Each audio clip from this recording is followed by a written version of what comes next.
आमदार साहेब,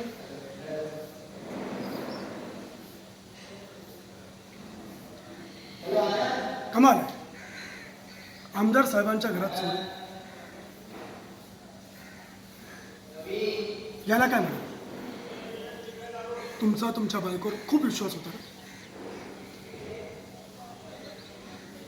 माफ करा सरपंच बाई, तुम्हाला आमच्यासोबत पोलीस स्टेशनला यावं लागेल. आणि सुलेखाबाई, तुम्हाला शिंदे मॅडम घ्या ना. राहू देव साहेब, त्यांना मी त्याचा पुरावा देतो. त्यांच्या शंकेचं निरसन झालं पाहिजे. सुलेखाबाई, हे माझं ID कार्ड चेक करा.